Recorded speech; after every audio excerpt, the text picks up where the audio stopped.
is. You gonna hit some dingers?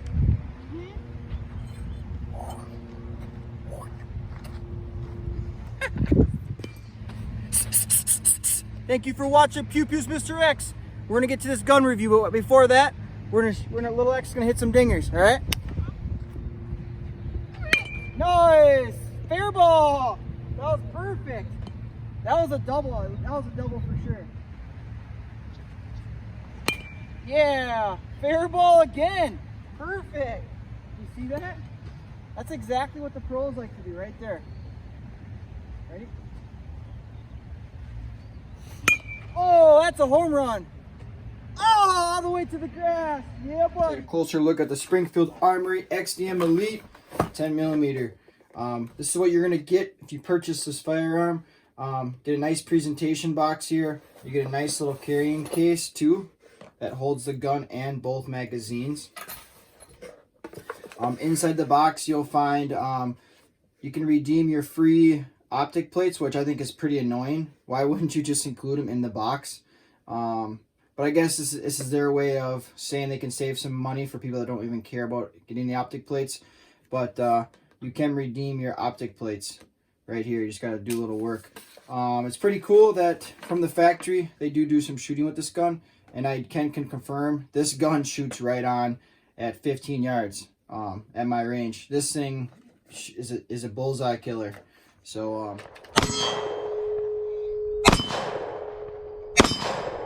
test it out, and then in here you can find the owner's manual and redeem your warranty in there to fill out that warranty stuff too. But I'm not going to dig into that. If you want to purchase one, you can look at that yourself. You do get two different back straps, so you can adjust the trigger pull to your liking. And also inside here, you can also change out the base plates of your magazines to more of a flush fit if you choose to do so. And obviously you get that lock too inside the box here. But let's slide that over and let's open up and see the gun. Alrighty, there it is. There it is. And you get two magazines. They both hold 15 rounds. As you can tell here with the base plates here I was talking about, you can put more of a flush fit on here. These are more of like so you can grab them. Show you that the gun is clear. First things first, gun is clear, all right? You see there is a flared mag well, which is nice. If you're trying to find that hole nice and tight there, you can find that hole really easily. You know what I'm saying? You want to be able to find the hole easy. It's got the mag release, the ambidextrous, one on each side, along with the slide releases. There's one on each side for all you left-handed shooters. Good job, Springfield Armory, for pleasing the left-handed shooters too, not just right-handed shooters. All in all, this gun is very, very good looking gun. I'm very pleased with what they did here. It has nice slide serrations on the front and the back. I would say on the aggressive slide, I would say it's on the low to medium. They're not super easy to grab onto. Like you have to squeeze it fairly hard. If you have wet and oily hands, you're gonna have a little bit more trouble. If you're wearing like gloves that have grip texturing, you won't have any issue. But they're not super aggressive. You can still grab onto the slide. I'm just giving you my opinion. Could have been just a little bit more aggressive to make it a little easier if your hands are wet or greasy. And that if you had to rack it, you know, for fight or flight mode, you need to have the best gun you can have. So as you can see here, you have the tank safety. So so there's a lot of different opinions on tank safeties. People love them, people hate them. As long as you train with what gun you use on a regular basis, your muscle memory is going to be used to it, and you should have no issue with the tank safety. Some other things that I like about the gun here, I like that you have the indicator here on the back side showing that the firing pin is in the ready position here. We'll do another press check here, and I'll show you that how it disappears. See, now it's disappeared. Now you know the firing pin is dead. It won't go bang. So I like that, because anything that indicates that the gun is in the ready position is nice. Like the firing pin part, you rack the slide, know the firing pin is in the ready position. I can look up here if I had one in the chamber. This little piece here, you can see, that will rise up, just like Canucks and other guns that are starting to do that. I don't like this too much. I mix of emotions, I guess. If it's dark out and you want to feel to see if there's a bullet in the chamber, you'll be able to feel it. That's the one upside to this side. But I kind of like the hole where you just look down. You can see your brass or whatever. If you have steel cased ammo, whatever you have, you can see it right down there. You can see the ammo inside there with the hole. But as long as companies are putting something in there to indicate that there's something live in the chamber, that's nice. That way you can indicate it. I love the sights in this gun. Might be one of my favorites. I love that U shape in the back, and you can catch that fiber optic just perfect, as you can see there. And this thing's a bullseye killer. And I'll show you that here quickly in a shooting part of the video here. I'll stop and show you a shooting part of the video. All right, let's get to it.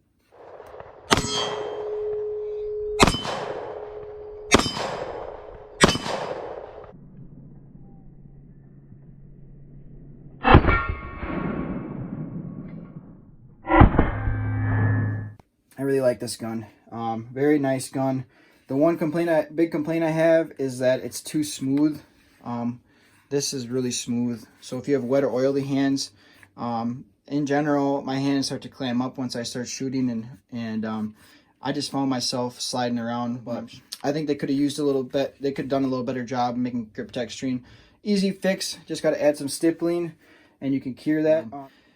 Next things next. I got to show you what the trigger looks like. Press check, make sure it's clear. I really like the trigger. Trigger's really nice, flat-faced. Brakes about 90 degrees. The reset is pretty good, as you can see. And then right when it resets, you're right on the firing pin wall again. I do like that a lot, because some guns, they have a lot of dead space. Some guns triggers, they have a lot of dead space, and this is right on the firing pin wall. And I'd say it's about a 3 to 4 pound trigger. Really nice. And then on the trigger guard here, you get your hand nice up on there tight and into the beaver tail of the gun. It fits in there nice and tight. And you do have that little bit of a ridge here. So if you do like to wrap your finger around, which I kind of do, and they do have a little bit of some texturing there, which doesn't really do much. My hands are sliding around, like I was saying, a lot. But enough of me talking here. Let's take this thing out to the range and do some shooting, and then after that, I'll show you how this gun breaks down and clean. Alrighty, let's get to it.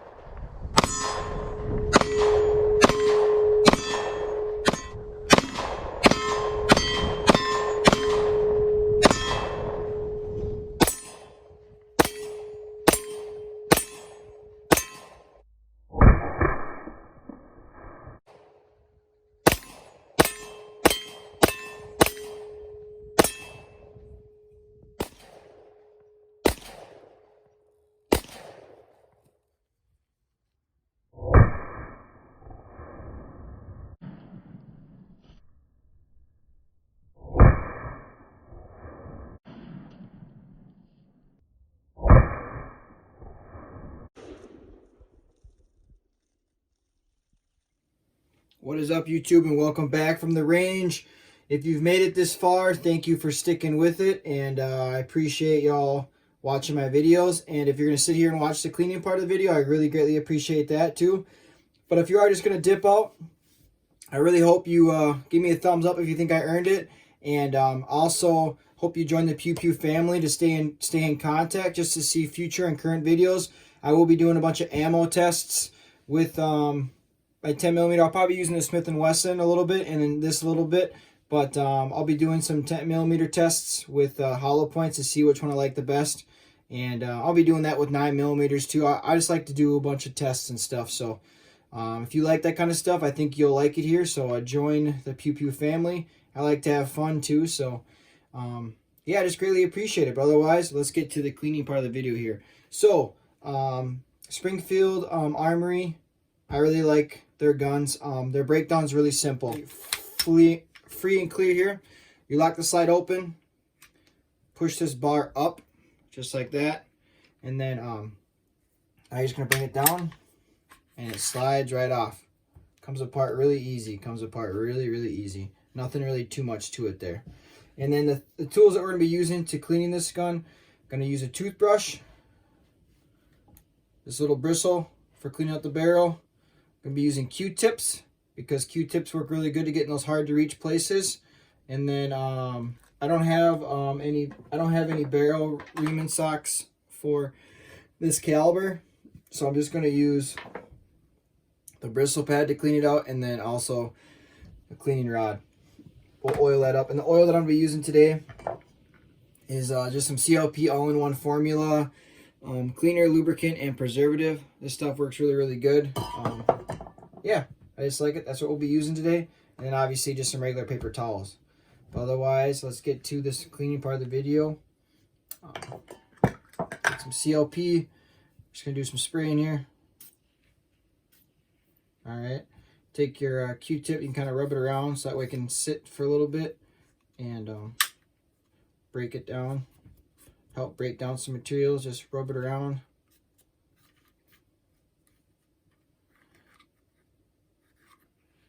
Alright. And then we'll set that aside, let that work, let the CLP do its magic. We can break this slide down a little bit here. Okay. Depress that spring a little bit, slide it out, set that aside, push up on the barrel here, slide it out. And then this gun isn't super crazy dirty, so doesn't need too much. Spray the barrel, let that soak a little bit. And then now we do the same thing. I'll throw a little CLP on this Q-tip. We'll rub it around so that way it can do its magic. We'll rub it around. And then make sure you clean this area of your slide, because this area, that's where a lot of built up and debris is going to build up on there. So make sure you really get underneath the extractor, because that's where you can have some failure issues, is if you don't clean underneath the extractor really well. We're talking like hundreds and hundreds of rounds of ammunition, maybe even thousands. If you don't really make sure you clean underneath the extractor, you can have built up in there, and then you have issues with extracting. So this is like way down the road, and I'm just covering the bases with you right now, so that way you guys understand and know.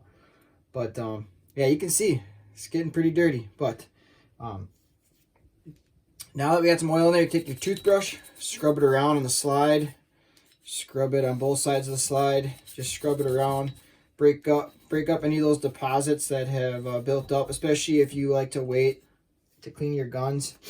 Deposits will get a little harder to clean off, and yeah, that's where the toothbrush will help come in handy there, and really help loosen up those materials. The CLP, that stuff is like magic too. That helps break down a lot of material too. So, and then the toothbrush just comes in and does a little extra work. I like to clean a little bit in the mag wells, because you're going to get some debris that's going to fall down inside there. And it's good just to clean down in there. But alright, now I'm going to remount the barrel here. We'll spray the bristles a little bit with some oil. Just run it through a couple times.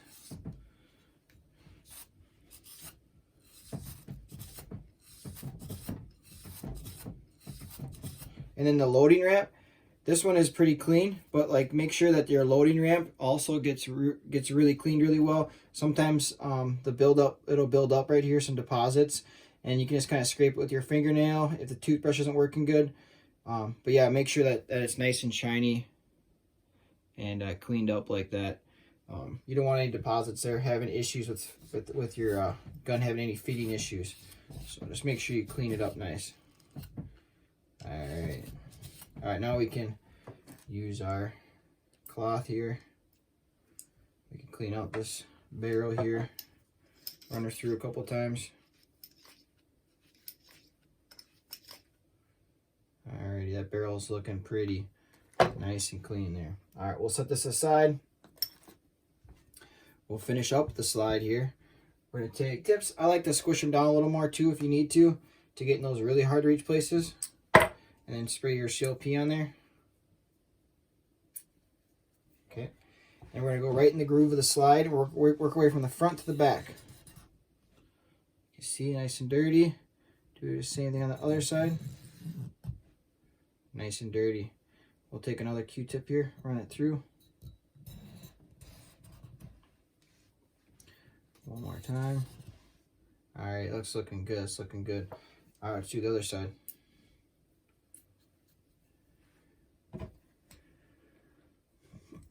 This can get kind of boring. I should probably fast forward, but I think some people like to watch it. So I'm just going to keep doing it for y'all. Now we'll take the other Q-tip here, run it through.